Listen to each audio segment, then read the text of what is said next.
की बोलो श्री नगली निवासी भगवान की बोलो श्री परमहंस दयाल जी महाराज की। एक चीज कहूं, अगर जीवन में ऊपर को बढ़ना है, ऊपर का मतलब समझते हो, जिस पायदान पे आज खड़े हो उसे ऊपर बढ़ना है तो हमेशा जब किसी भी मंदिर में हो, जागरण में हो, सत्संग में हो, कीर्तन में हो, तो हाथ ऊंचे करके जयकारे लगाओ और हाथ ऐसे भगवान की तरफ को हथेलियां करके, ऐसे नहीं, ऐसे आपकी हाथ की एक एक लकीर उस परमात्मा को दिखाई दे जाए। शर्माना नहीं चाहिए। जिसने करी शर्म उसके फूटे शर्म का तो त्याग कर दो बिल्कुल उस भगवान के आगे और बिल्कुल ऐसे जयकारा लगाओ तो निश्चित ऊपर को जाओगे, बढ़ते चले जाओगे। और अगर हाथ नीचे करके, शर्म करके हाथ नीचे करके बैठे होकर जयकारा लगाओगे तो नीचे को धंसते चले जाओगे। आज जहां जिस लेवल पे उससे भी नीचे डाउन हो जाओगे। तो आइए बोलो सांचे दरबार की, बोलो श्री नंगली निवासी भगवान की।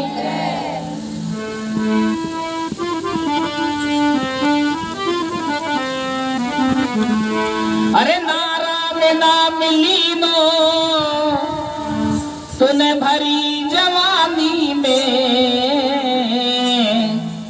तू डूब के मर जा रे चुल्लू भर पानी में, तू डूब के मर जा रे चुल्लू भर पानी में। ओ नारा में नाम लीनो, नारा में नाम लीनो तूने भरी जवानी में, तू डूब के मर जा रे चुल्लू भर पानी में, तू डूब के मर जा रे चुल्लू भर पानी में, तू डूब के मर जा रे चुल्लू भर पानी में। जब भजन जवानी में नहीं कर पाओगे ना तो बुढ़ापे में नहीं होगा, याद रखना। एक भजन है, अभी मैं उस समय मिला तो मैं सुनाऊंगा। वो भजन क्या है? भजन कर मस्त जवानी में बुढ़ापा, सुना होगा आपने। बुढ़ापे में जब आंखों से दिखता नहीं तो भगवान के दर्शन क्या करोगे? टांगों से चला नहीं जाओगे तो यात्राएं क्या करोगे? हाथों में ताकत नहीं होगी तो सेवा क्या करोगे? कानों से सुनाई नहीं देगा तो सत्संग क्या सुनोगे? तो भजन कब करना चाहिए? जवानी में। और जिसने जवानी में परमात्मा को पा लिया उसका बुढ़ापा स्वर्ग जैसा हो जाता है। और जिसने जवानी मौज मस्ती में खाने में गुजार दी तो याद रखना उसका बुढ़ापा कितना बुरा होता है। फिर उसका बुढ़ापा नहीं होता, फिर होता है बुढ़ापा। बुढ़ापा बहू अंदर से बाहर फेंक देती है, बाहर पड़ जा बुढ़िया, दो रोटी खानी है या खाती रहे चुपचाप, होता है ना यही। इसलिए जो भी करना है भरी जवानी में करो। और यहाँ भी कहा है क्या? नारा में नाम ली दो, नारा में नाम ली दो तूने भरी जवानी में, तू डूब के मर जा रे चुल्लू भर पानी में, तू डूब के मर जा रे चुल्लू भर पानी में, ओ तू डूब के मर जा रे चुल्लू भर पानी में, ओ तू डूब के मर जा रे चुल्लू भर पानी में। जो करता मेरा मेरा यहाँ कुछ भी नहीं है तेरा, जो करता मेरा मेरा यहाँ कुछ भी नहीं है तेरा। एक दिन होगा भैया तेरा मरघट में तेरा, एक दिन होगा भैया तेरा मरघट में तेरा। कुछ कमा के ले जा रे, कुछ कमा के ले जा रे तू इस जिंदगानी में, तू डूब के मर जा रे चुल्लू भर पानी में, हाँ तू डूब के मर जा रे चुल्लू भर पानी में। ओ नारा में नाम लीनो, नारा में नाम लीनो तूने भरी जवानी में, तू डूब के मर जा रे चुल्लू भर पानी में, तू डूब के मर जा रे चुल्लू भर पानी में। कहते हैं क्यों करता मेरा मेरा और यहाँ कुछ भी नहीं है। अभी कोरोना टाइम चल रहा था, कितनों के माँ बाप हॉस्पिटलों में मर गए। ईमानदारी से बताओ कितने हादसे ऐसे हुए कि माँ बाप को बच्चों ने कह दिया हमें इनकी डेड बॉडी नहीं लेनी, सरकारी बनाकर उनको डॉक्टरों ने अजल मजल किया, उनकी अंतिम क्रिया तक नहीं हुई। किसकी वजह से जानते हो? बेटों ने इसलिए कह दिया, परिवार ने इसलिए कह दिया कि कहीं हमें कोरोना ना हो जाए, हम ना मर जाए। अब आप सोचिए, अपनी मौत के डर से, मौत तो सभी को आनी है, ऐसा कोई व्यक्ति इस दुनिया के अंदर नहीं है, ऐसा कोई जीव इस दुनिया के अंदर नहीं है, ऐसी कोई वस्तु इस दुनिया के अंदर नहीं है जिसको एक दिन खत्म ना हो। बस एक चीज को छोड़कर, और वो कौन है? वो है परमपिता परमेश्वर और उसका नाम। वो कभी खत्म नहीं होगा। वो जब ये सृष्टि नहीं थी वो नाम तब भी था, वो विधाता तब भी था, और आज ये सृष्टि है, वो विधाता आज भी है, उसका नाम आज भी है। और जब ये जल प्रलय हो जाएगी, सब खत्म हो जाएगा, उसका नाम तब भी रहेगा और वो तब भी रहेगी।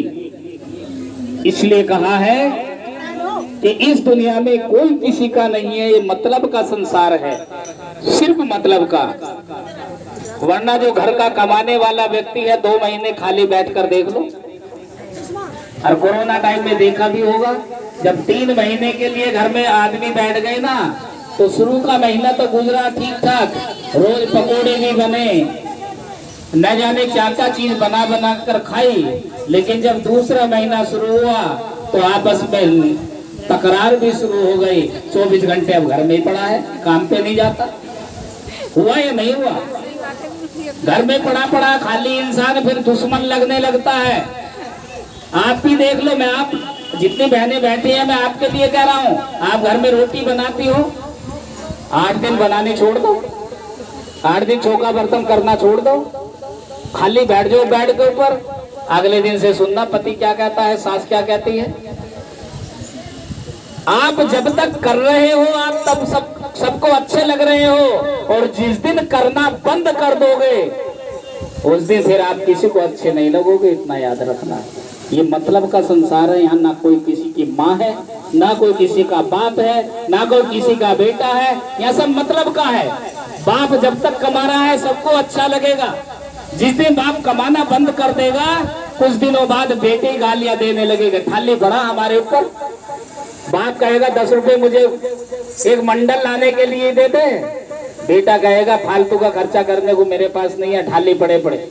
कहने का मेरा तात्पर्य ये मतलब का संसार है, यहाँ कोई किसी का नहीं है, और अगर कोई है तो सिर्फ एक ही है, और वो कौन है? वो परमात्मा है, सिर्फ विधाता है, वो भगवान है।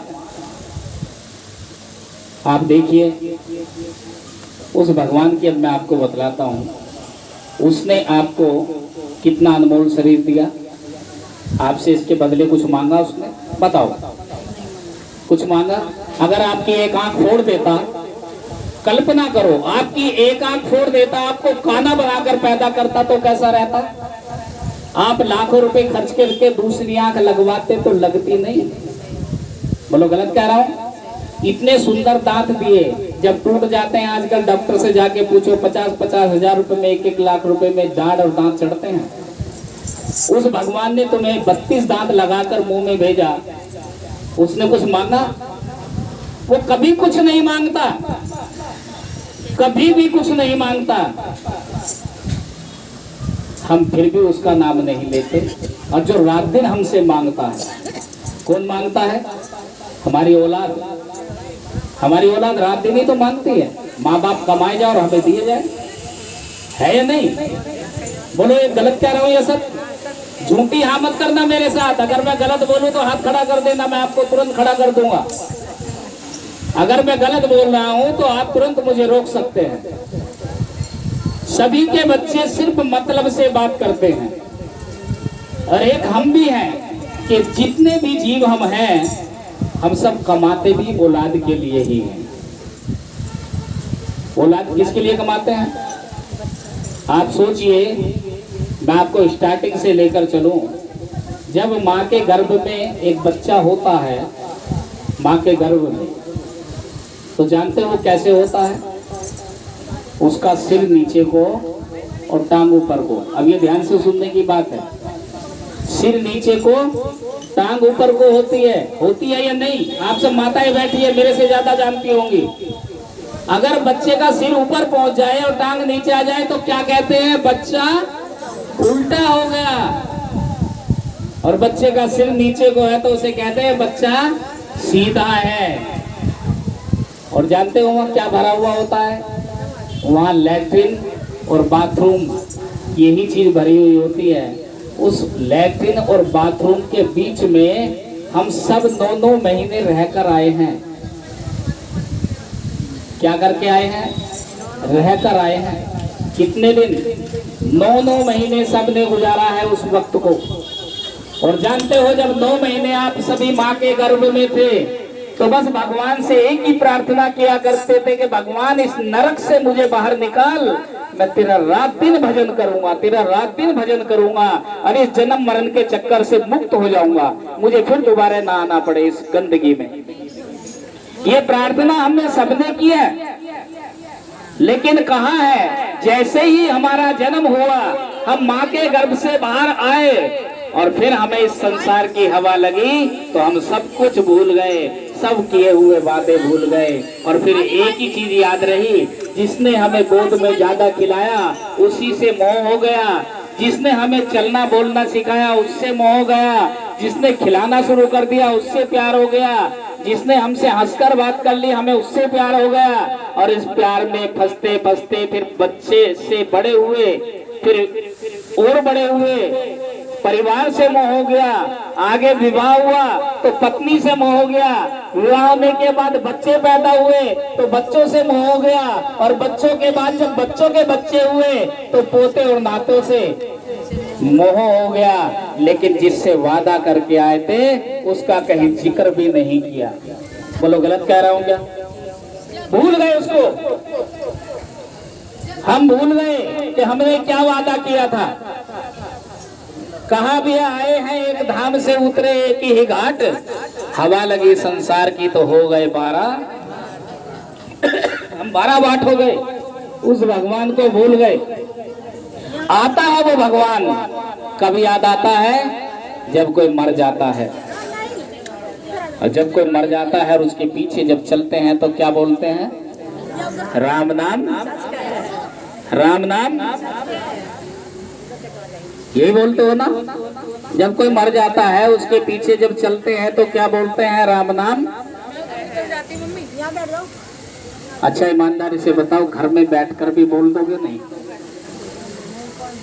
अपने घर में बैठकर बोल दोगे कि राम नाम सत्य है? सबको डर लगता है कि मर ना जाए, जबकि ये सच्चाई है। इस दुनिया में अगर कुछ सत्य है तो राम का नाम ही तो सत्य है। बताओ, राम के नाम की ही तो महिमा है। जब समुद्र में पुल बन रहा था, उस पुल बनने से पहले जब लंका जाने के लिए भगवान राम ने समुद्र में पैर रखा, देखिए बात समझिए मेरी, जब भगवान राम ने समुद्र में पैर रखा तो पैर समुद्र के अंदर जाने लगा। राम जी सोचने लगे पैर तो अंदर जा रहा है, मैं तो डूब जाऊंगा। फिर क्या किया जाए? सुझाव मिला कि अगर पत्थरों पे राम का नाम लिखकर डाला जाए तो वो तैर जाएंगे। देखिए है ना अजीब बात, जो स्वयं राम है वो डूब रहे हैं और उनका नाम इतने भारी भारी पत्थरों पे लिख दो तो वो तैर रहे हैं। राम जी ने भी एक पत्थर छोड़ के देखा बिना राम लिखे। एक पत्थर लिया छोटा सा, वो समुद्र में डाला तो वो डूब गया।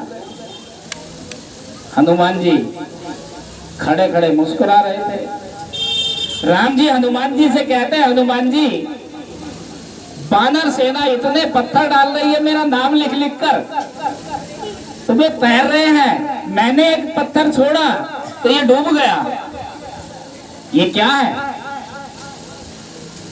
हनुमान जी मुस्कुराए और कहने लगे, प्रभु ये है कुछ नहीं। सोचिए जिसको आपने अपने हाथों से छोड़ दिया उसे तो डूबना ही डूबना है, और जिसे आपने पकड़ लिया तो उसे तो तैरना ही तैरना है। जिस पर आप चिपक गए, राम के नाम के रूप में ही चिपक गए, तो वो तो तैरेगा, और जिसे आपने अपने हाथों से ही छोड़ दिया तो वो तो डूबेगा। ऐसी लीला है उस प्रभु के नाम की।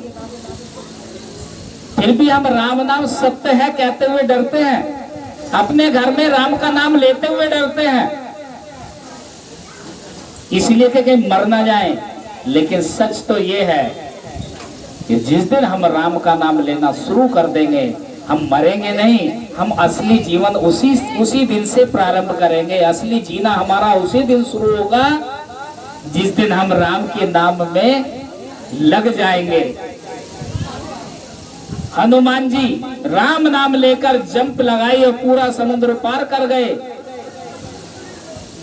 वो आप भी तो राम का नाम लेकर जंप लगा सकते हो, आप भी तो भवसागर पार हो सकते हो। वो तो खाली एक समुद्र पार हुए थे, तुम तो राम का नाम अगर जपना शुरू कर दो तो भवसागर पार हो सकते हो।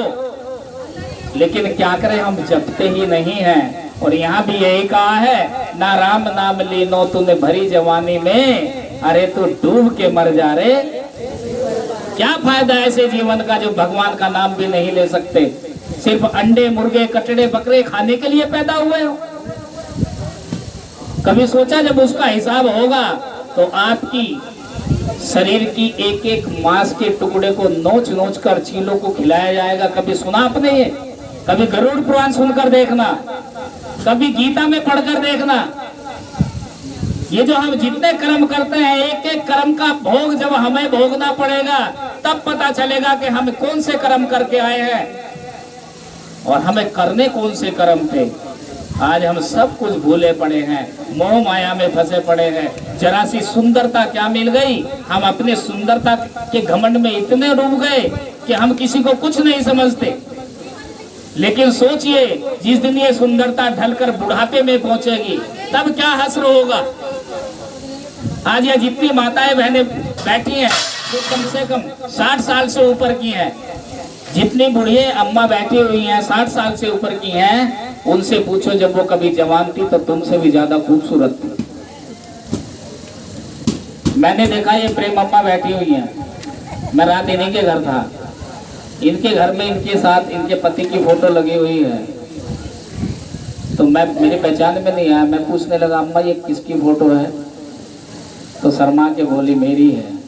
तो मैं फोटो को देखता का देखता ही रह गया, कितनी खूबसूरती। और आज बुढ़ापा, आज मुंह में दांत भी नहीं। सुबह हमारी बाई जी ने पूछा, क्योंकि हमारी गाड़ी वसुंधरा गाजियाबाद में खड़ी है, तो हम जब कल आए थे तो खाली एक एक जोड़ी कपड़े रखकर आ गए, तो वो भूल से पेस्ट वहीं रह गया। तो इनसे पूछने लगी कि वो माता पेस्ट है क्या? कहने लगी जरूरत ही नहीं पड़ती, जब दांत ही मुंह में एक भी नहीं है तो पेस्ट की जरूरत क्या। आज वो दिन है और एक दिन वो था, इतनी खूबसूरती। कहने का मेरा भाव, क्यों इतना घमंड करते हो? ये घमंड क्यों? ये शरीर हमारा है क्या?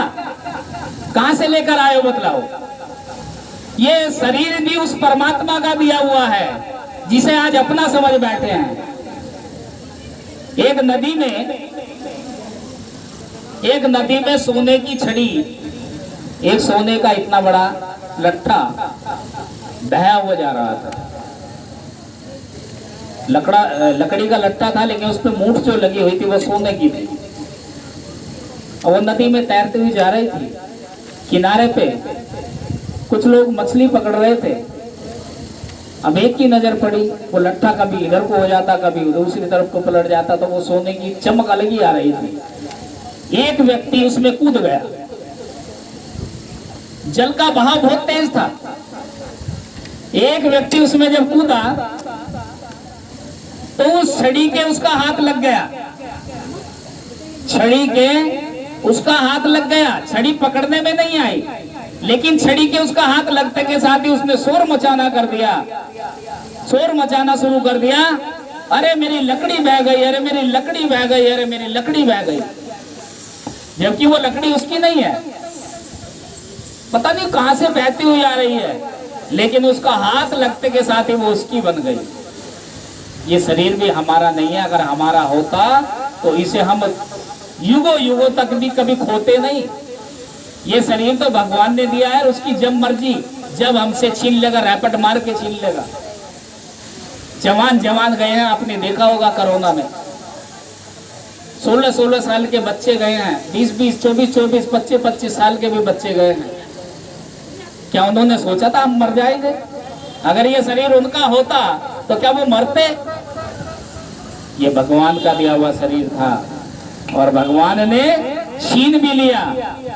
और ये कर्मों के ऊपर है, हमारे कर्म ही हमें फायदे में और हमारे कर्म ही हमें नुकसान में पहुंचाते हैं, ये याद रखना। इसलिए कभी इस दौलत पे और कभी इस शरीर पे और कभी औलाद पे घमंड मत करना। आपके इस झटके में एक नहीं, पता नहीं कितने हजारों लोग औलाद से बेऔलाद हो गए। ऐसे बहुत परिवार जिनके इकलौता बच्चा था और कोरोना में खत्म हो गया और आगे होने का कोई चांस नहीं, क्योंकि एक होते के साथ ही तो ऑपरेशन करा दिया। परमात्मा की इच्छा के विरुद्ध आजकल क्या होता है? आजकल यही तो चल रहा है। एक बच्चा किया और सीधा ऑपरेशन, और वो एक बच्चा फिर लाड़ लाड़ में क्या होता है? बिगड़ जाता है। एक बच्चा पैदा हुआ, वो एक बच्चा ही लाड़ लाड़ में बिगड़ जाएगा। और जब बिगड़ जाता है फिर वो, आपने एक चीज देखी होगी, जब माँ के पेट में बच्चा होता है, लात मारता है तो माँ बड़ी खुश होती है या नहीं? बाप भी कान लगा लगा के देखता है, हाँ लात मार रहा है वही है। और जब वही बच्चा बड़ा होकर लात मारता है तो फिर क्यों बुरा लगता है? क्यों बुरा लगता है? जब वही बच्चा बड़ा होकर लात मारकर तुम्हें घर से बाहर निकालता है या बात बात में तुम्हारा अपमान करता है, फिर तुम्हें क्यों बुरा लगता है? जब तो बड़ा अच्छा लग रहा था जब वो पेट में लात मार रहा था। हम बच्चे को संस्कार पेट से ही देना शुरू कर देते हैं। माँ के गर्भ में बच्चा आया, कोई चरपरा खाती है, कोई कड़वा खाती है, कोई खट्टा खाती है। माइक कैसे बोलता है? हेलो। कोई मांसाहारी खाती है और वही गुण बच्चे के अंदर आते चले जाते हैं। याद रखना, वही गुण। आज बच्चा पैदा होता है, 2-3 महीने का होता है, उसके हाथ में मोबाइल, उसके हाथ में मोबाइल पकड़ा देते हैं। और मोबाइल हाथ में आते ही जब वो और बड़ा होता है, फिर वो बढ़ते बढ़ते उसकी फरमाइश और बढ़ने लगती है। और फिर वो पढ़ता नहीं है तो फिर कहते हैं गुरुजी हमारा बेटा पढ़ता नहीं है। क्यों? गुरुजी ने आदत खराब करी है क्या बेटे की? जब तो लाड़ लाड़ में खुद आदत खराब करी है ना, तो भूतेगा कौन? कर्म तुम करोगे तो भूतेंगे क्या गुरुजी? कर्म करते ही क्यों हो ऐसा? अपनी छाती का दूध कोई माँ आज के टाइम में पिलाना पसंद नहीं करती। बोलो गलत कह रहा हूं या सही? सौंदर्य खराब ना हो जाए हमारा। अरे एक तो औलाद पैदा कर रहे हो, उसे भी अपना दूध नहीं पिला सकते, उसके भी हाथ में बोतल पकड़ा दी। और जब बोतल पकड़ा दी और जब वो बड़ा होकर फिर बोतल पकड़कर पीता है तो फिर क्यों बुरा लगता है? गुरुजी हमारा बेटा तो शराब पीता है। अरे बचपन से उसके हाथ में तुमने बोतल दी है तो वो बड़ा होके क्या अमृत पिएगा? बोलो गलत कह रहा हूं क्या? अपना दूध पिलाती, तुम्हारे संस्कार अच्छे होते तो वही संस्कार बेटे के अंदर जाते। ना तो हमारे खुद के संस्कार अच्छे हैं और ना ही हमारे बच्चों के संस्कार अच्छे हैं। इसलिए